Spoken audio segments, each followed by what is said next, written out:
trees. Believe it or not, came down there. I spent about 3 days straightening out triple trees, and Lance comes through. He's like a tornado.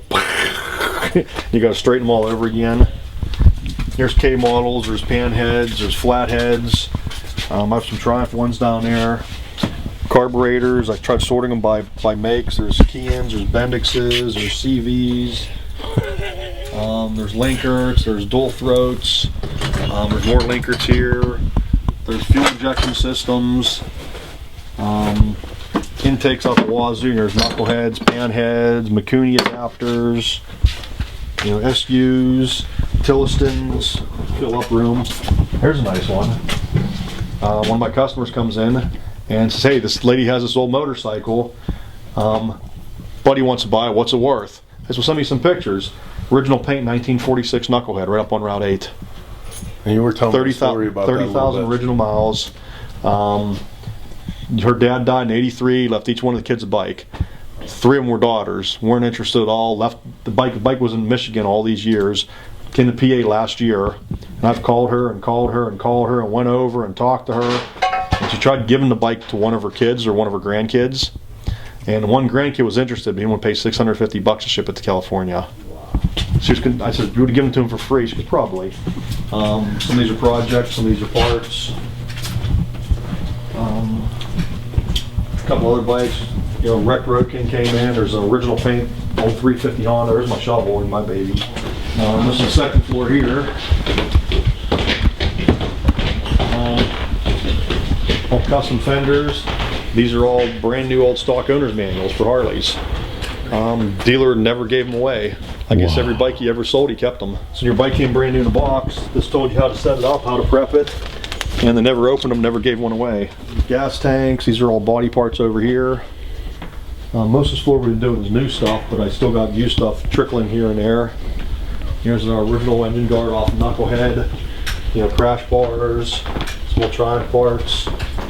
Here's some more panhead tanks. There's a 66 only tank. There's another 48 to 50 tank.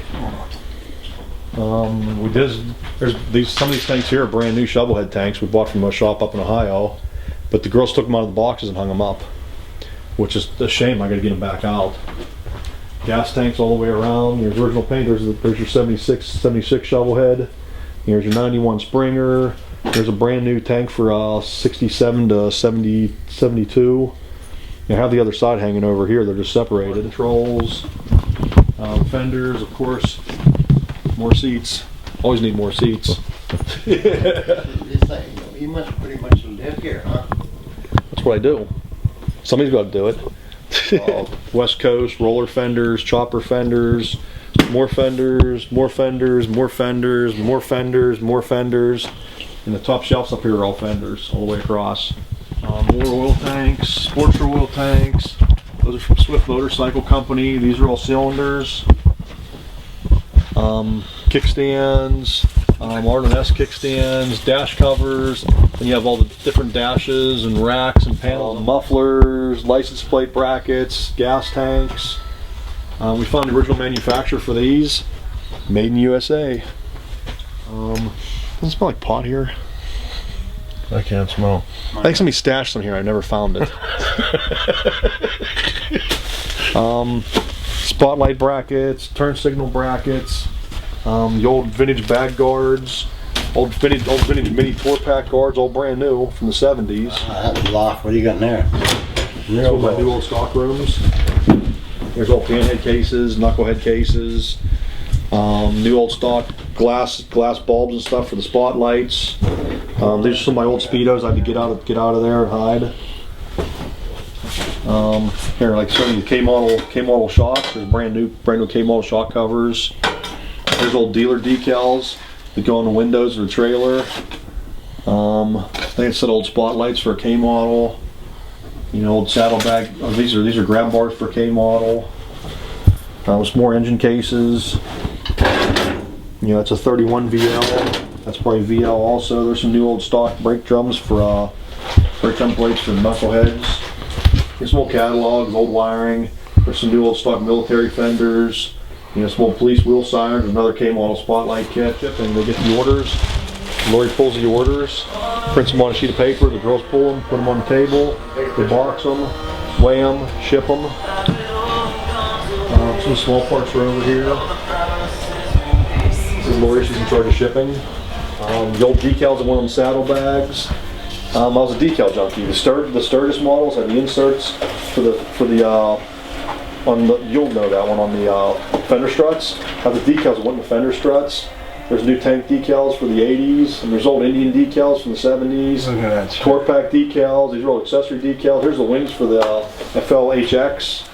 Dude, you've got so You haven't much been up shit there. since. Didn't make it No, up I here, was did here ya? before. Well, you've been up here since last trip. No. BSA Hornet. The guy bought it brand new. Didn't know it wasn't street legal, so he never bought the headlight and the tail light for it. So the bike just kind of sat in his garage and was a shell for years and years and years. It still has the titties on the tires. It has no miles on it. The Harley dirt bike is brand new, 1974.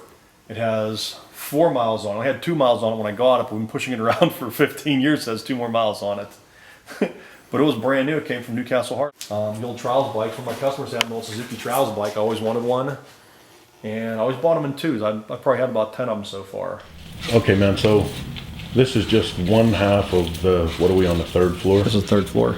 And we've been going around here for all of 5 minutes already, and I've seen like a significant representation of the history of motorcycling in this room. You ever think about someday like having the goal of actually having some kind of motorcycle museum? I'd love to put a museum in.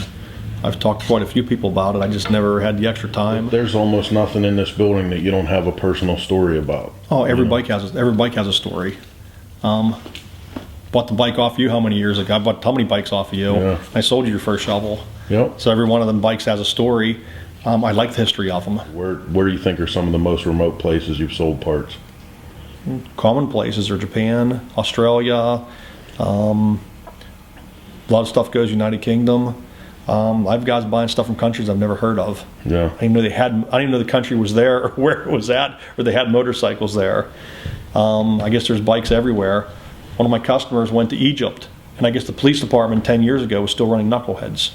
No kidding. And he went out there and bought 12 knuckleheads off the police department.